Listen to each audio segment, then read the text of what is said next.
तो काफ़ी दूर चलने के बाद मुझे समुद्र में एक जहाज़ जाता हुआ जो है दिखाई दिया। यह देखकर मेरी प्रसन्नता का ठिकाना न रहा। उस जहाज़ के लोगों ने मुझे ऊपर की ओर खींच लिया। जब मैंने उनसे पूछा कि यह जहाज़ किस ओर जा रहा है, तो समुद्र किनारे क्या हुआ, एक जहाज़ जा रहे थे, जहाज़ जा रहा था जिस पे जो है गुलिवर भी वहीं पे उस पर जाने लगे। तो उन्होंने बताया कि यह जहाज़ जो है पश्चिम दिशा की ओर जा रहा है। तब तो मेरी खुशी का और भी ठिकाना ना रहा, क्योंकि यह जहाज़ मेरे ही देश की ओर जा रहा था। तो जब वहाँ के लोगों जहाज़ में जो बैठे हुए लोग थे उनसे जब गुलिवर पूछते हैं तो वो क्या कहते हैं कि यह जहाज़ जो है पश्चिम दिशा की ओर जा रहा है, जो कि उसी जगह क्या है, गुलिवर की देश है। तो लिलीपुट से आकर मैं कुछ महीने अपने घर पर ही रहा। उसके बाद मुझे एक जहाज़ पर नौकरी मिल गई। तो उसके बाद जो है उस जहाज़ में बैठकर वो अपने देश पहुंच जाते हैं। फिर क्या होता है, अपने घर पहुंचने के बाद फिर से उन्हें एक क्या मिलता है, जहाज़ पर नौकरी मिल जाता है। कुछ दिन बाद हमारा जहाज़ भारत जाने के लिए रवाना होता है। तो जब वो नौकरी मिलने के बाद उनकी जहाज़ कहाँ जाना होता है, भारत की ओर जाने के लिए निकल जाता है। अफ्रीका महाद्वीप के पश्चिमी किनारे पर चलते चलते हम उत्मासा अंतरीप पहुंच गए।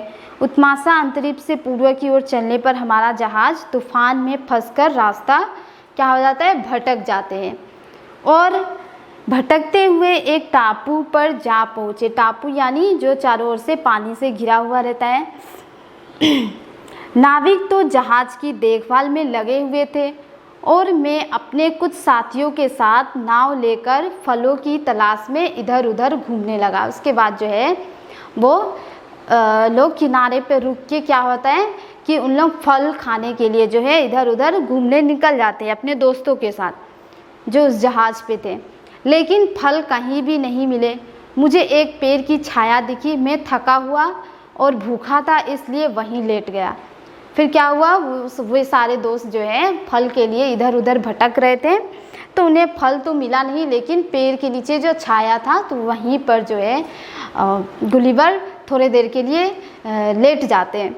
कुछ समय बाद जब मैं नाव की ओर पहुंचा तो मैंने देखा कि मेरे सारे साथी जो है नाव को तेज़ी से जहाज़ की ओर ले जा रहे थे। मैं उन्हें आवाज़ देने ही वाला था कि मेरी नज़र एक बहुत विशालकाय आदमी पर पड़ी। अब वो ऐसी जगह में पहुंच गए जहाँ छाए पे रुके हुए थे। तो उसके बाद सारे दोस्ती जो है उनके सारे दोस्त क्या हुआ, चले जाते हैं उन्हें छोड़कर जहाज़ पे। तो वहाँ पे गुलिवर अकेले पड़ जाते हैं। तो तभी वो क्या होता है कि वहाँ एक विशालकाय बहुत बड़े आकार का व्यक्ति जो है आ जाते हैं। वह देखने में बिल्कुल ही राक्षस जैसा लग रहा था। अब गुलिवर पहले जो है ऐसी जगह में जाते हैं जहाँ पे बहुत छोटे छोटे थे और अभी क्या होते हैं कि उनके सामने एक विशालकाय बहुत बड़े आकार का जो है आदमी वहाँ पे आ जाते हैं। तो फिर समुद्र का पानी केवल उसके घुटनों तक ही पहुँच रहा था उस व्यक्ति के अंदर। उसे देखकर मैं अपनी जान की रक्षा करने के लिए वहीं पर स्थित एक खेत में जो है खेत के अंदर जो है जाकर छिप जाते हैं। यह खेत वैसे तो जौ का था, लेकिन यहाँ के जौ के पौधे हमारे देश के पेड़ों से कम न थे। यहाँ की घास भी बहुत ही बड़ी बड़ी थी। अब ये ऐसी जगह में पहुँच गए थे जहाँ वहाँ पे हर चीज़ बहुत बड़े आकार का था और यहाँ के पेड़ तो पर्वतों की ऊंचाइयों के समान थे। जौ के पौधे की आड़ में छिपे छिपे मैंने देखा कि कुछ आदमी उसी खेत की ओर आ रहे हैं। उन्होंने जौ काटने शुरू किए तो उनमें से एक की नज़र जो है मुझ पर पड़ गई, जहाँ पे गुलिवर वो छुपा हुआ था। उसने मुझे एक खिलौने की भांति खिलौने की तरह उठाकर अपने हाथ पर रख लिया। उस समय मुझे लगा कि मैं एक ऊंचे से पेड़ की टहनी पर जो है ऊपरी हिस्सा पर एक कबूतर की तरह खड़ा हूँ, लेकिन मैंने सोचा कि मैं कबूतर की तरह आज़ाद भी हूँ। वह व्यक्ति एक किसान था जो मुझे उलट पुलट कर देखने लगा। डर के मारे क्या हुआ, मेरी तो चीख निकलने लगी। मुझे चिल्लाता हुआ देखकर उसने मुझे जो है ज़मीन पर छोड़ दिया। उस समय मेरी जान में जान आई। मैं चिल्ला कर क्या हुआ, गुलिवर वहीं पर अपने बारे में जो है बताने बताना चाहता था, लेकिन वह मेरी भाषा को वहाँ के लोग जो है नहीं समझ पा रहे थे। उसने मुझे अपने हथेली यानी क्या होता है, हाथों पर जो है रखा और अपने घर जो है लेकर चले जाते हैं।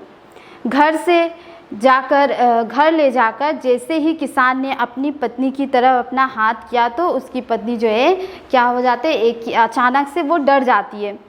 उसने लगा कि जैसे कोई बिच्छू या फिर कहीं सांप उसके सामने लेकर आए। यह देखकर किसान को बहुत ही आनंद आया, बहुत ही आनंद यानी खुशी आ जाता है। वह अपनी पत्नी को देखकर ज़ोर ज़ोर से हंसने लगता है और मुझे लगा कि जैसे कोई आंधी सी तूफान की तरह आया है और बादल गरज रहे हैं। मैं आंखों में फाड़ कर चारों तरफ देखने लगा। वहाँ की सभी चीज़ें जो हैं और प्राणी बहुत ही बड़े आकार के लग रहे थे। तो वहाँ के जितने भी प्राणी हैं, जीव जंतु है या फिर तो वो सारे चीज़ जो है उस गुलिवर के लिए बहुत ही बड़े आकार के लगने लगते हैं। नान जैसे प्याले, बड़े बड़े थालों जैसी रोटियां और शेर शेरनी जैसे कुत्ते और बिल्लियां थी। वहाँ का छोटे से छोटा बच्चा भी बहुत बड़ा लग रहा था। इन सभी लोगों के बीच में अपने आप को एक मच्छर और मक्खी की तरह अनुभव खुद को वो कर रहे थे कि बहुत छोटे आकार का हूँ। लिलीपुट के लोग मुझे देखकर जितना हैरान हुए थे उनसे कई ज़्यादा मैं उन्हें देखकर हैरान हो जाता था कि उन लोगों के साथ रहकर मेरा भी भय खुल गया। उनका आकार ही क्या था, डरावने जैसे था, लेकिन वे सब लोग आदमी जो है बहुत भले थे। मैंने उस देश की भाषा भी सीख ली, जिसके कारण मुझे बहुत आगे चलकर क्या होता है, सुविधा होता है। कभी कभी मैं मेज़ पर खड़े होकर किसान और उसके परिवार वालों के तरह तरह के खेल दिखाता था। मेरा नाचना और तलवार चलाना उन सभी को बहुत ही अच्छा लगता था। मुझसे उनका थोड़ा